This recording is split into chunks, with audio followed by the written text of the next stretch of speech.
Assalamualaikum warahmatullahi wabarakatuh. Hadis yang sekarang kita bacakan adalah Ali radhiyallahu anhu meriwayatkan sabda Nabi sallallahu alaihi wasallam, "Ta'awwadhu billahi min jubbil hazan aw wadil hazan." Qila ya Rasulullah, "Wa ma jubbul hazan?" Qala wadil hazan. Aw wadil hazan. Qala wadin fi jahannama tata'awwadhu minhu jahannamu kulla yawmin 70 marrah. A'addahu Allahu lil qurra'il mura'in. Berlindunglah kalian kepada Allah dari lembah Al-Hazan. Al-Hazan artinya kesedihan ya. Lembah kesedihan. Berlindunglah kalian kepada Allah dari lembah kesedihan. Ditanya kepada Nabi SAW, "Wahai Rasulullah, apakah lembah Al-Hazan itu, lembah kesedihan itu, sehingga kami harus berlindung darinya?" Beliau menjawab, sebuah lembah di neraka Jahannam, yang neraka Jahannam sendiri berlindung darinya 70 kali setiap harinya. Ia disediakan oleh Allah untuk para pembaca Al-Quran yang riya. Pembaca Al-Quran yang riya. Saksi bahasan kita, jadi kalau saya rasionalkan begini, kalau ada di antara seseorang, bukan di sini insya Allah, punya luka di tubuhnya yang sudah borok, rusak, misal sudah menghitam, baunya nggak enak, gatal, ya, sakit, berkumpul semua rasa-rasa di situ. Seseorang di antara kita pasti berharap hilang gitu, ya. Kalau ada luka di tubuhnya, kemudian luka itu misalnya sudah membusuk, sudah bau, ya, gatal, segala macam ada di situ. Ya, kadang-kadang ada penyakit seperti ini. Maka orang ini berharap bisa hilang dari tubuhnya, ya, masalah itu.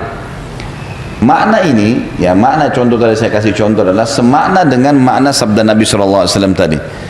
Jadi di neraka Jahannam ada lembah hazan, lembah kesedihan, yang disiapkan untuk para pembaca Al-Quran yang riya. Kenapa dikatakan lembah kesedihan? Karena mereka ibadah tapi masuk neraka, gitu kan.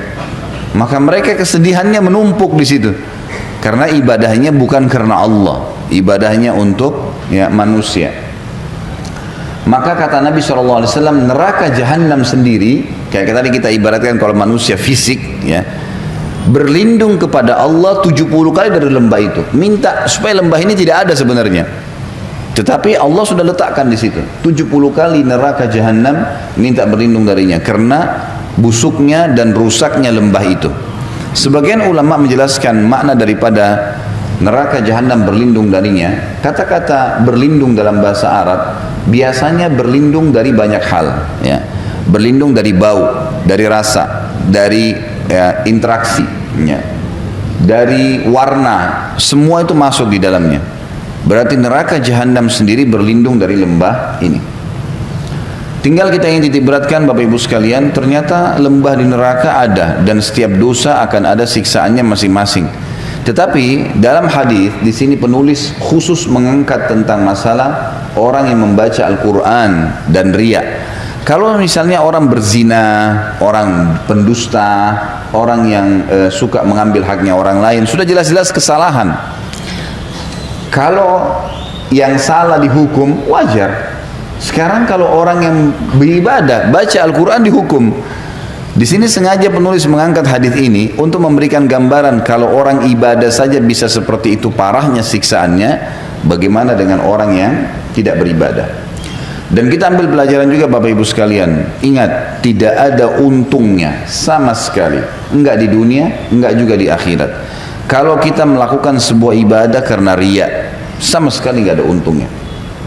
Apa manfaatnya? Apa yang antum sedang kejar? Pujian orang?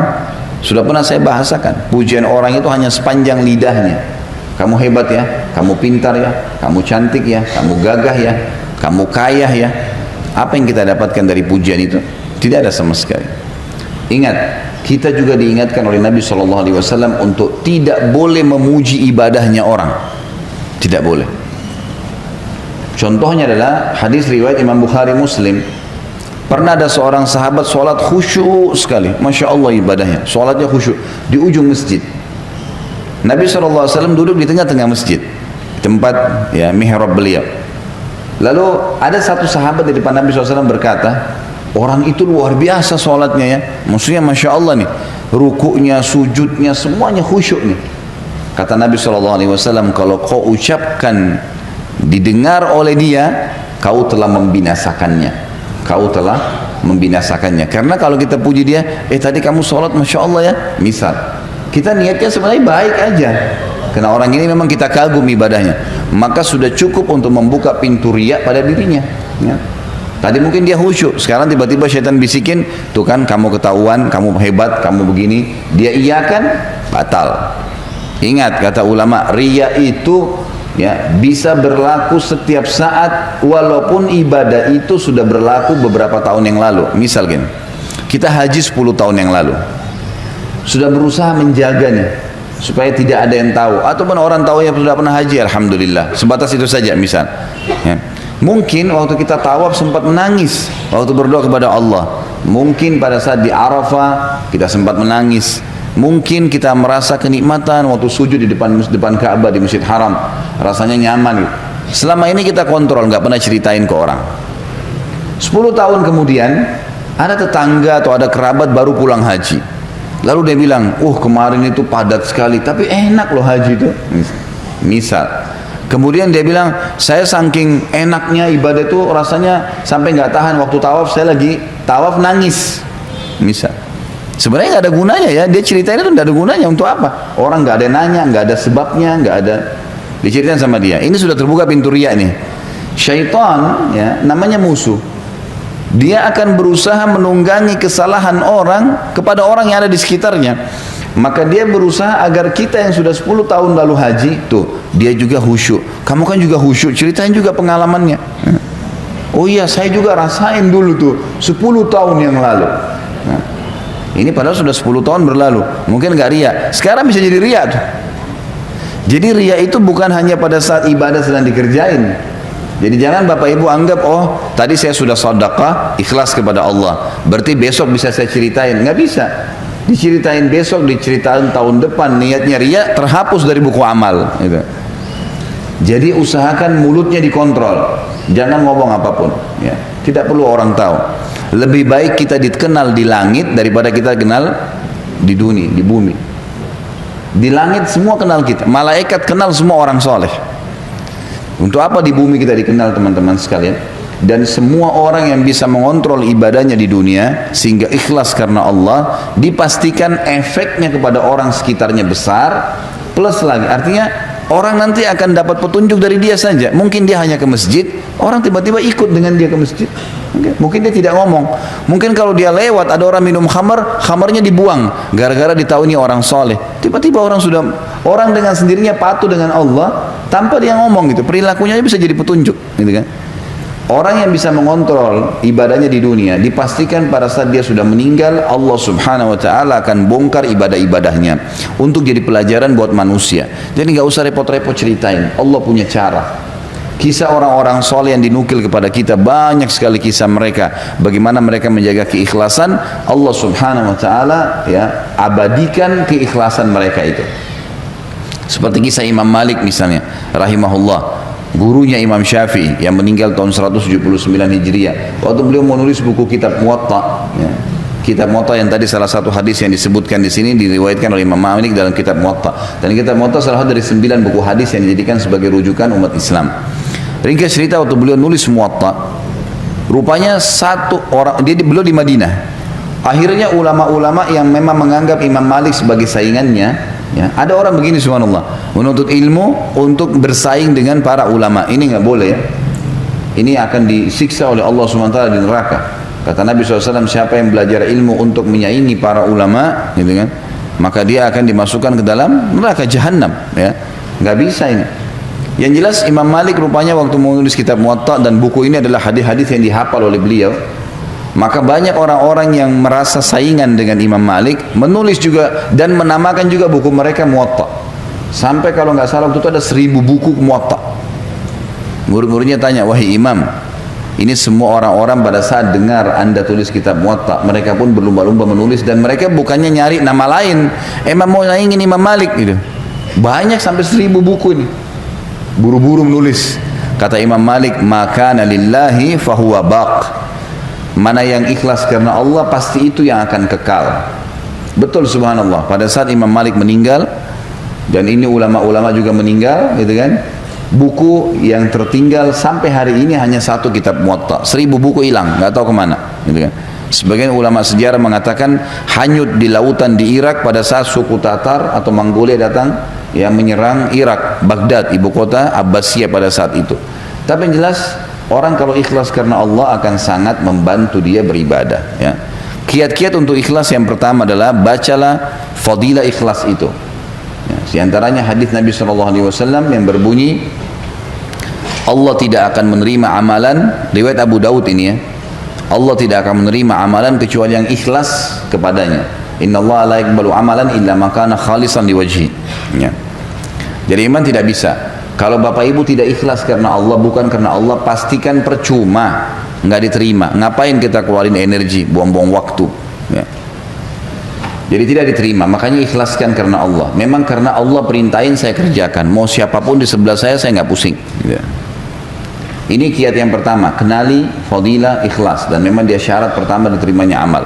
Yang kedua, agar ikhlas adalah rahasiakan semaksimal mungkin ibadah-ibadah yang memang bisa dirahasiakan, kecuali yang kelihatan, ya.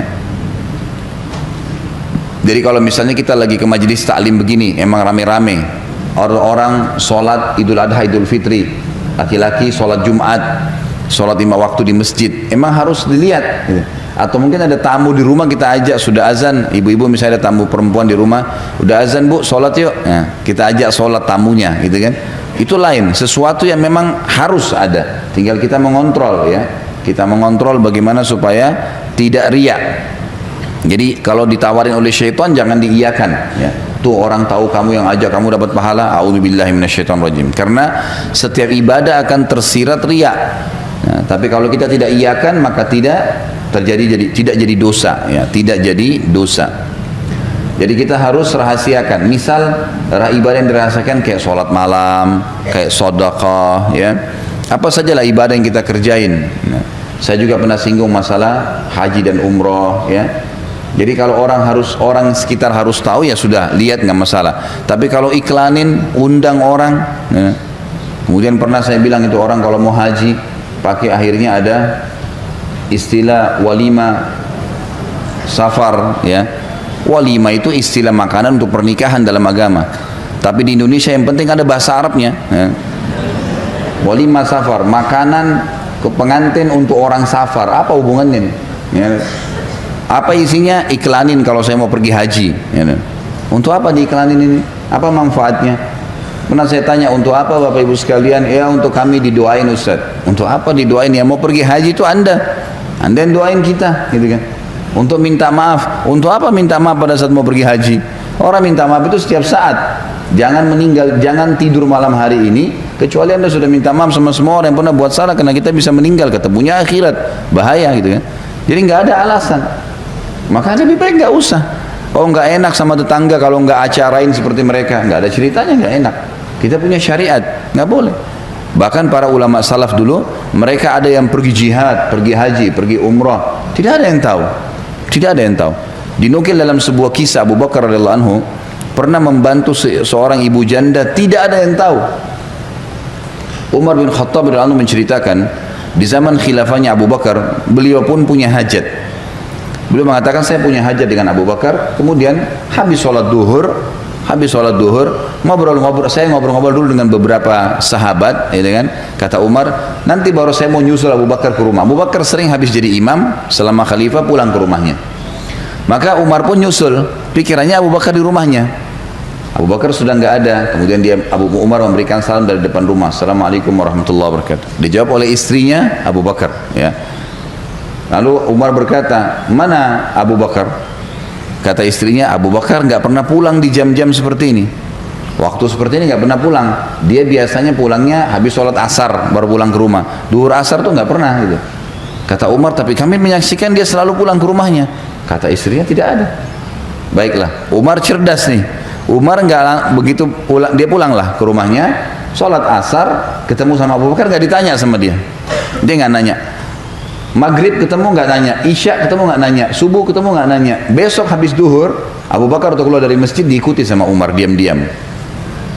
Ternyata Abu Bakar jalan sampai depan rumahnya, dia lihat kiri kanan nggak ada orang, terus lagi jalan lurus sampai ke ujung Madinah, jalan kaki sendirian. Sama Umar diikutin. Ternyata di ujung Madinah ada satu rumah gubuk tua sekali. Abu Bakar pamit salam, terus ada seorang ibu tua jawab, lalu kemudian Abu Bakar pamit masuk ke dalam, diizinkan masuklah ke dalam rumah tersebut. Umar menunggu di sebelah tembok rumah. Lalu Abu Bakar mengerjakanlah apa yang dia ingin kerjakan pada saat itu. Kata Umar, lalu kemudian setelah Abu Bakar pergi, saya pastikan dia sudah jauh, lalu saya ketuk rumah itu. Lalu saya berikan salam, dijawab oleh seorang nenek, ya. Lalu saya bilang, ibu, apa ibu izinkan saya masuk? Kata ibu itu, silahkan. Ternyata Umar bilang waktu saya buka pintu, ibu itu tua, sangat tua dan buta matanya, sendirian tinggal di rumah itu. Lalu kata Umar, wahai ibu, saya boleh nanya? Dia bilang, silakan. Siapa tadi yang datang itu? Ya. Ibu ini buta, ya, ibu ini buta, tua dan sendirian. Kata ibu itu, saya nggak kenal siapa dia, karena dia nggak pernah sebut namanya. Lalu kata Umar, apa yang dia lakukan di rumah anda ini? Dia bilang, setiap hari anak itu dari zaman Nabi SAW masih hidup, kan Nabi sudah meninggal, ini zaman kerajaan Abu Bakar.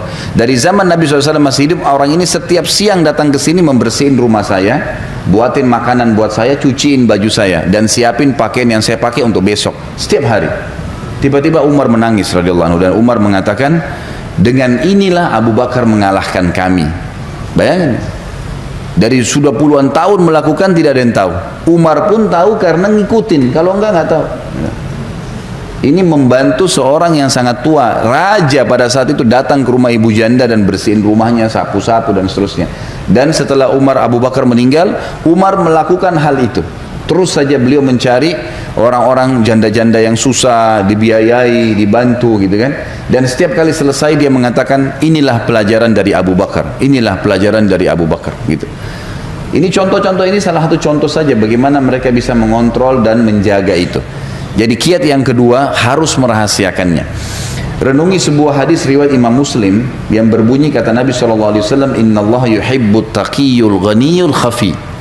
Allah sangat cinta dengan hambanya yang taqi. Taqi itu bertakwa, diperintahin apa dikerjakan, dilarang apa ditinggalkan. Ghani, orang yang kaya dan suka bersedekah, ya, suka membantu orang-orang susah. Dan yang ketiga, khafi, suka merahasiakan ibadahnya. Allah cinta dengan orang seperti ini, nggak ada yang tahu, ya. Sampai kata Nabi SAW, bisa saja orang-orang yang rambutnya berantakan, penuh dengan debu badannya, tapi kalau dia bersumpah atas nama Allah, Allah terima doanya. Jadi jangan pernah anggap remeh. Hasan Basri pernah mengajarkan kepada kita, Bapak Ibu sekalian, waktu membahas masalah definisi tawadhu. Tawadhu itu merendah karena Allah. Karena kata Nabi SAW, man tawadhu lillah rafa'ahullah. Siapa yang merendah karena Allah, Allah akan tinggikan derajatnya. Lalu para ulama waktu itu di Irak ngumpul, di kota Basra ngumpul. Biasanya para ulama ini mendiskusikan tentang hal-hal yang mungkin ada masalah sedang dihadapin, atau sebuah poin mungkin bagi orang awam tidak terlalu penting, tapi bagi para ulama penting.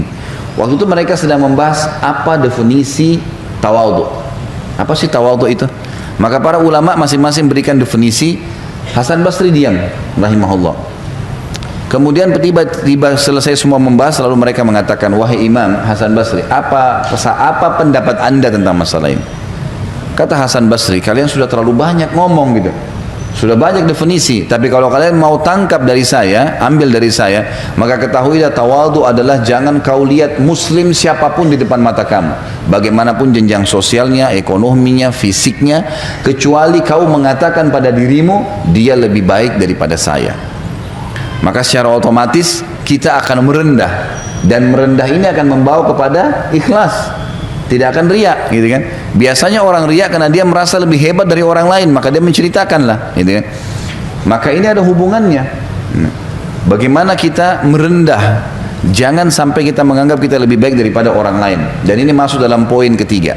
Untuk ikhlas adalah seseorang selalu merendah, merasa dirinya kurang dibandingkan orang lain dari sisi ibadah. Kata Umar radhiyallahu anhu, kalau seandainya kau melihat seseorang yang lebih tua, maka katakanlah orang ini lebih dulu hidup dari saya, maka amalnya lebih banyak. Dan kalau kau lihat orang yang lebih muda, maka katakanlah anak orang ini masih lebih muda, dosanya masih lebih sedikit daripada saya. Otomatis kita tidak akan merasa lebih dari orang lain. Orang lebih tua, kita merasa bahwasanya orang ini lebih dulu hidup, berarti lebih banyak amalnya. Yang lebih muda, berarti lebih sedikit dosanya daripada saya. Sehingga kita terus merendah. Makanya kiat ikhlas juga ini adalah merendah, tawadhu. Kita harus merendah, jangan merasa lebih hebat dari orang lain. Ada orang begitu subhanallah, dalam para penuntut ilmu, syaitan masuk di pintu itu, merasa dirinya lebih hebat dari orang lain, gitu kan? Sehingga berat untuk belajar, mau dengar ceramahnya orang lain aja nggak bisa. Gitu. Subhanallah, saya lihat sendiri guru-guru kami dulu di Madinah, sampai saya ambil pelajaran dari mereka. Ada satu syekh dulu namanya Syekh Atiyah, salah satu ulama Masjid Nabawi, sudah meninggal rahimahullah. Beliau terkenal sekali dengan pemahaman fikihnya. Jadi kadang-kadang teman-teman mahasiswa ini pada ngumpul di majelis itu gitu. Kalau kami lagi duduk, kami lihat sendiri tuh. Ada syekh-syekh sudah doktor ya, sudah ngajar, sudah dosen, bisa dikatakan guru besar di kampus, duduk dalam majelis bersama kami. Duduk belajar. Mereka tidak merasa malu duduk bersebelahan dengan muridnya, kalau memang dianggap itu manfaat. Jadi luar biasa gitu. Mereka merendah ya, mereka merendah. Maka ini poin yang juga ya, harus dijaga. Jadi kita sembunyikan, yang kedua dan yang ketiga kita merendah, sehingga kita selalu terkontrol, tidak merasa lebih dari orang lain. Yang keempat, kontrol lidah, lisan. Kontrol lisan.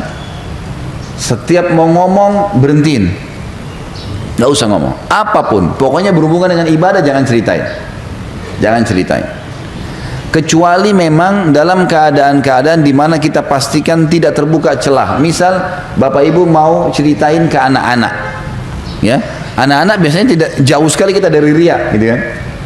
Nah, nanti sholat ya, ikutin ibu ya, gini loh sholatnya, ya kan? Kita didik, bapak, ayo nak ikut sama ayah ke masjid ya. Masjid itu fadilahnya besar. Rasulullah SAW bersabda begini misalnya. Maka kita dalam menghadapi anak kita nggak ada riyanya.